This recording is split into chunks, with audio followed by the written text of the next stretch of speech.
ek vanoggend wil ek die tema aan my beker loop oor met julle bespreek. As jy, kom uit Psalm 23 uit, jy almal ken Psalm 23 baie goed. En in my eie lewe, as ek hierdie goed lees, dan dink ek nou aan Dawid wat dit geskryf het. Hoe moes sy lewe gelyk het as hy hierdie tipe goed skryf, my beker loop oor? Wie van julle is 'n beker loop oor? En wat kan ons leer? Ons is gelowiges. Wat kan ons leer by iemand soos Dawid? Kom ons lees Psalm 23, Psalm van Dawid. Die Here is my herder, ek kom niks kort nie. Hy laat my rus in groen weivelde, hy bring my by waters waar daar vrede is. Hy gee my nuwe krag, hy lei my op die regte paaie tot eer van sy naam. Net in die eerste gedeelte, hy begin dit te sê, ek kom niks kort nie. Dis 'n geweldige ding om te sê. Hier waar ons vandag lewe, kort ons die hele tyd goed. Ons is armsalig in ons behoefte. Ons kort die hele tyd hulpbronne, ons kort die hele tyd, ons is altyd te min. Niemand het te veel.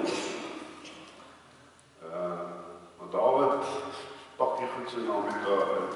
Vers 4, selfs al gaan ek deur donker dieptes, sal ek nie bang wees nie, want U is by my. In U hande is ek veilig. U laat my by 'n feesmaal aansit terwyl my teestanders moet toekyk. U ontvang my soos 'n eregas. Ek word oorlaai met hartlikheid. U goedheid en liefde sal lank by my bly en ek sal tuis wees in die huis van die Here tot in lengte van dae. U berei die tafel voor my aangesig toe my teestanders. U maak my hoof vet met olie, my beker loop oor. Hierdie my beker loop oor is iets wat ek vandag wil hê en moet aan vasloop. Ou sou dink, hierdie ou wat hier geskryf het, skryf net in gunstige omstandighede. Aan die ander woorde, ons kan dink Dawid was op 'n goeie plek, hy was koning, sy omstandighede was gunstig, hy het al die kos en die veiligheid en alles in die lewe gehad. Dis al wat iemand sulke goed kan beskryf met beker loop oor. Maar Dawid, as jy teruggaan en jy lees die res van Dawid se verhaal, Dawid was nie in ideale omstandighede nie. Hy was nooit in ideale omstandighede. As jy Dawid se storie lees, dan lees jy terwyl hy 'n skaapoppasser was, moes hy beere doodmaak en leeu's doodmaak as hy skape aangeval het. As 'n jong seun moes hy op die slagveld reuse aanpak. As 'n wapendraer vir die koning moes hy baie aanslae op sy lewe trotseer. As 'n koning moes hy geweldig die Filistyne het hulle elke maand en elke dag lastig geval. Hulle moes heeltyd oorlog maak teen die Filistyne. Sy omstandighede was nie gunstig nie. Selfs in rustige tye in die oorlog was dit hierdie situasie met Batseba gehad en hy moes haar man laat doodmaak en hy moes troep om haar in die hande te kry. En later in sy lewe, toe hy nou lang koning was, wou sy eie seun koning word en hom vervolg. Ons weet van Absalom wat hom vervolg het, sodat sy eie kinders wou hom koning word, het hom weggejaag. So sy lewe was nie rooskleurig nie. En dis in dieselfde omstandighede wat ek en jy vandag leef. Ons omstandighede is nie gunstig nie. Niemand wat ek ken, sy lewe loop net fantasties. Die hele tyd voordeel, die hele tyd guns, die hele tyd kry hulle net goed te sien. Deel van ons omstandighede is ongelukkig die rugkant van die lewe. Baie mense word op maniere verneder deur ander mense. So vernedering is deel van 'n ou se daaglikse omstandighede. Armoede is 'n baie groot faktor in ons omstandighede. Ons leef in 'n land waar daar baie groot verskille is tussen armoede, arm mense en ryker mense. Ons sien dit daagliks raak hoe mense sukkel om kom oor water te hou. Die daagliks daarmee te doen. Manipulasie. Ek bedoel, die hele lewe wil ons manipuleer. As ek by 'n stopstraat kom en ek wil net gewoonlik stop en ry soos arm, dan ry 3 karre voor my in, een druk my uit en een wil vinniger. Jy kan nie eens in vrede net stop en ry nie. Jy moet stop en veg vir jou plek om te kan ry. Dis 'n hele manipulasie lewe daar buite. Siekte dreig ons dag na dag. Ons gesondheid worstel almal mee. Dis altyd 'n probleem met iets wat jou aanval. Werkloosheid is baie hoog. Ons lewe in 'n tyd waar die mense baie bedreigings het met kunsmatige intelligensie en mekanisasie en allerlei dinge gebeur. Almal probeer goedkoper en beter hulle besighede te dryf. So ons omstandighede is nie gunstig nie. In die lewe waar ons lewe, ek het baie berading doen by mense, sien en hoor baie van honderde mense wat gemolesteer word. Dis 'n reuse ding in ons wêreld. Dis asof almal daardeur moet gaan. En dis nie 'n ding wat jy net los nie, dis 'n ding wat kleef van jou. Jou siege sukkel met dit. Verkrachting, ontvoering, die dood, verwerping. Al hierdie dinge is deel van my en jou omstandighede. En hoe kan ons as gelowiges sê, my beker loop oor? Dis nie wat ek hoor, as ek met Christene praat, is ek nie wat, ek hoor dit nie. Niemand sê vir my my beker loop oor nie. Ek hoor daagliks net van die misdaad en die korrupsie en die ellende en die politiek, wat nie verbeter nie. As jy in 'n kar diefstalle dink, elke dag is daar 'n nuwe toestel op die mark om jou kar te beskerm en die misdaad word nie minder nie. Die dinge raak nie beter nie. Hoe kan ons sê ons beker loop oor? Ja. As ek Romeine 8 lees, Romeine 8 is daar gedeelte wat sê, niks is groter as God se liefde nie. Dan noem hulle daar klomp bedreigings op. Allerhande bedreigings. Aan die einde van daai vers, in vers 37, sê Paulus, maar in al hierdie dinge, die dood en die bedreigings en die gevare en die geeste en die chaos, in al hierdie dinge is ek meer as 'n oorwinnaar deur hom wat my liefhet.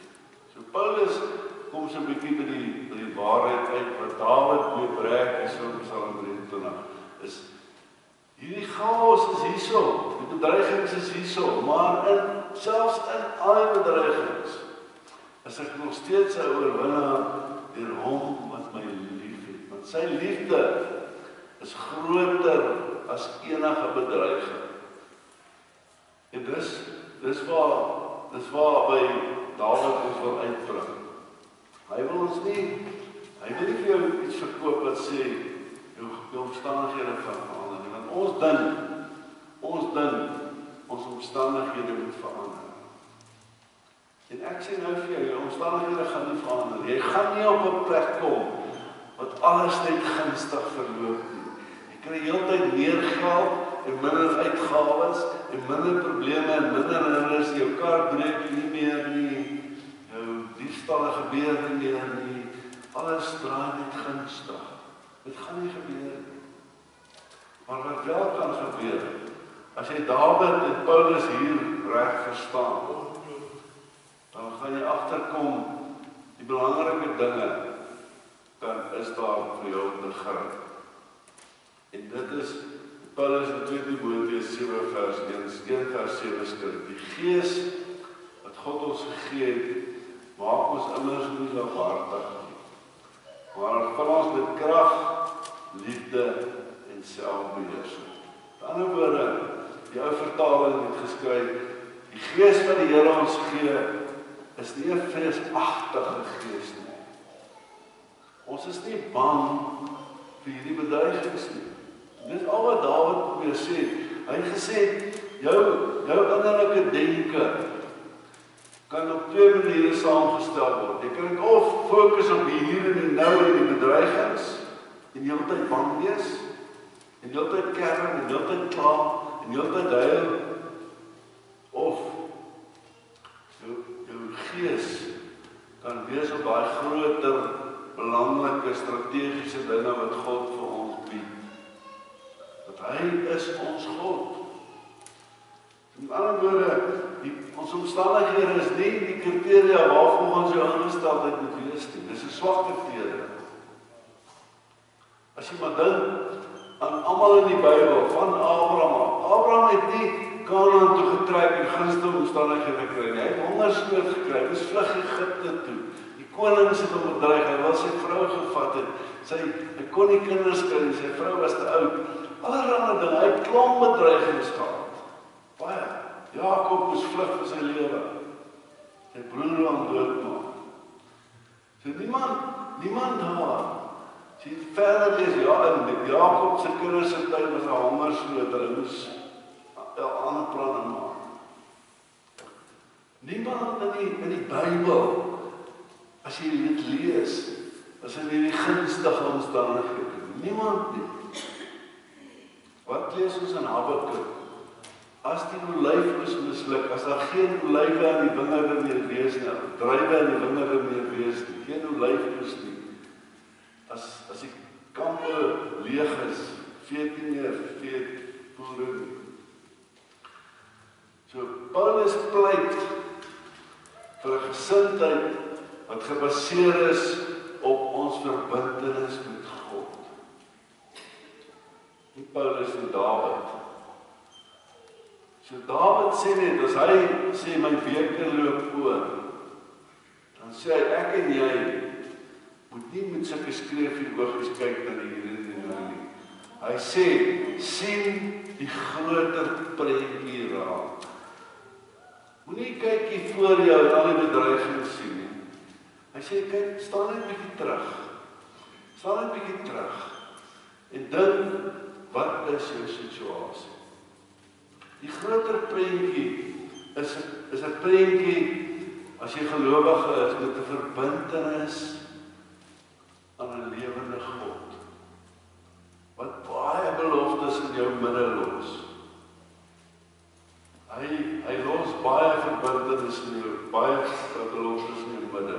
So die eerste ding is, as jy op een of ander manier jou nood uitgestort het by God en gesmeek het dat hy jou moet intrek in sy planne in, dan het jy 'n verbintenis met God.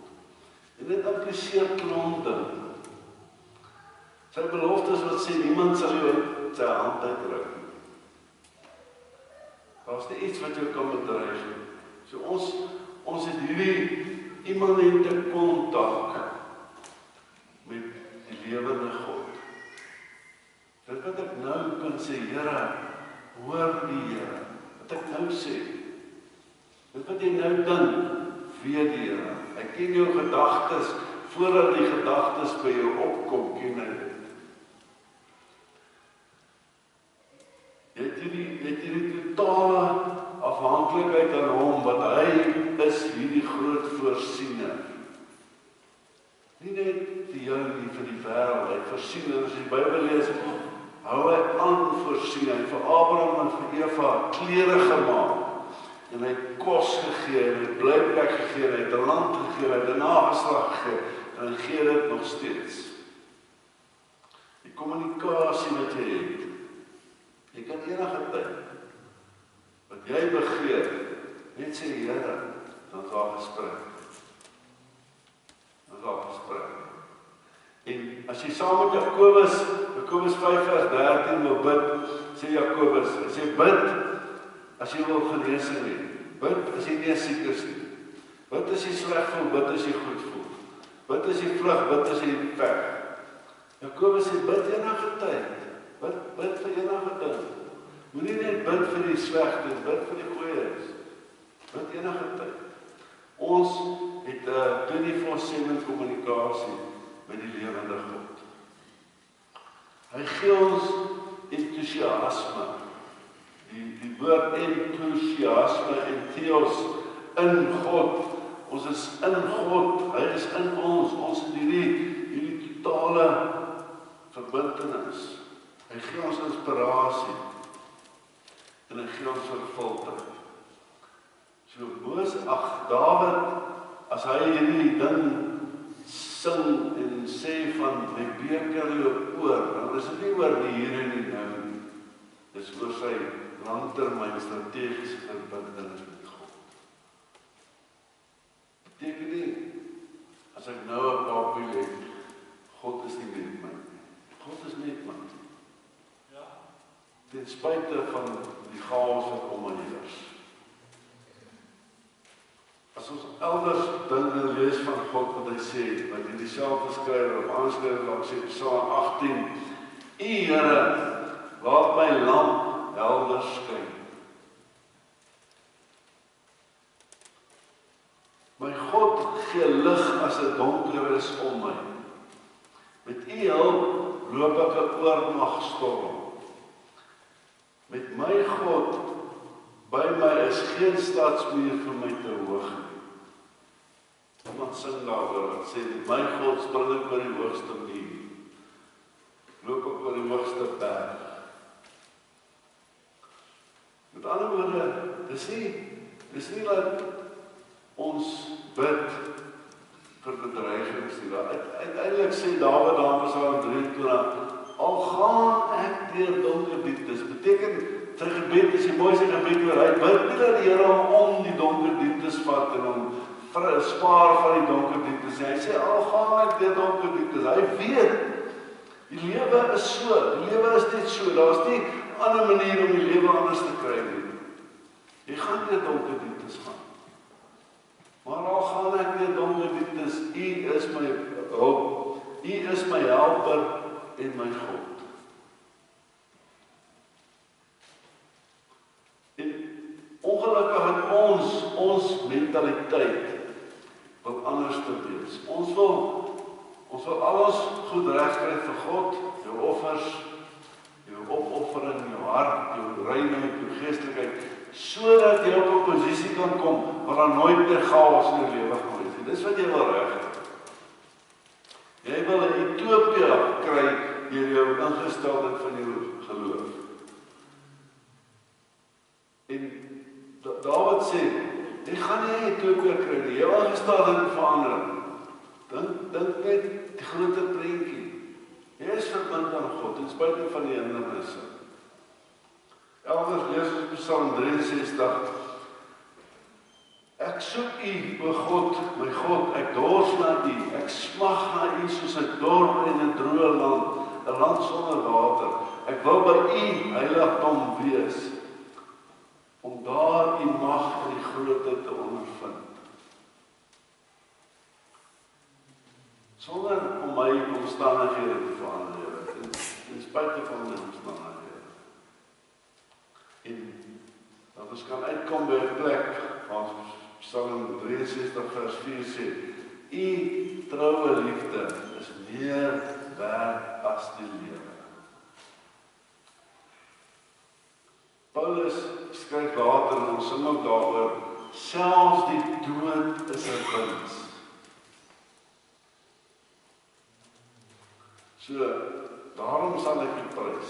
Die liefde is meer werd as die lewe. So die roep van gelowiges vandag is om jouself te herinner, jou alles is nie in jou omstandighede toegesluit. En jy kan aanhou probeer om die omstandighede te vergunstig. Ons is almal daarmee altyd besig. Jy wil werk, jy wil trek na 'n beter land toe. Jy wil begeer na 'n beter werk toe. Jy wil 'n beter familie gaan soek. Jy wil alles wil jy soek na Ethiopië. En eers die ouens wat daar deur is, kom agter, dit is nie daar. Dan verloor hulle sommer moed in God op. In plaas van van die begin af jou eie perspektief te verander deur die groter prentjie te sien. God is jou God. Jy het toegang tot alles, maar jou omstandighede is nie een van daai goeders nie. Dis hier in hierdie wêreld. Dit gaan so bly. Jy kan klein goeders verander, maar die hindernisse van die lewe sal jy nie weggooi. So wees soos Dawid, sê die Here is my herder. Wat dit beteken, as jy skape ken, skape sorg vir hulle self. Hulle het nie regtig 'n herder nodig. Hulle vreet, hulle hardloop rond, hulle bly, hulle is happy. Skape het net 'n herder nodig as daar bedreigings kom van wolwe en van reën en van verdwaal. Dis wat die herder nodig het. So as jy begin verdwaal en jy kry bedreigings en niemand wil jou doodmaak, dan is die Here jou herder. En hy sal jou in daai omstandighede ook leer. En dis waarom ons kan verbly. Dat aan die einde van die dag gaan ons wen. Aan die einde van die dag gaan ons wen. Nie in die hier en die nou nie, maar in die ewigheid. Amen. Kom ons bid saam. Here, ons smeek dat U vir ons hierdie perspektief van Dawid sal oopbreek. Dat ons hierdie mentaliteit sal begin kry en verstaan, Here, dat U is ons herder. Ons beker loop eintlik oor. Ten spyte van versukkelde klomp bedreigings wat ons kwaad en seer en bang maak. Ek bid, Here, dat elke liewe Christen hierdie mentaliteit sal ontwikkel van my beker loop oor. Want U is my God. By U het ek enige dag troos, het ek enige dag nabyheid, het ek enige dag bemoediging, het ek enige dag beskerming. En alles wat met my gebeur, Here, is 'n wins wat ek ken U. U is my God, my lewe, my dood, my alles. Baie dankie vir die skrywer van Dawid dat sê my beker loop oor. Ons sê ons beker loop oor, want U is ons herder. Ons bid dit in Jesus se naam. Amen.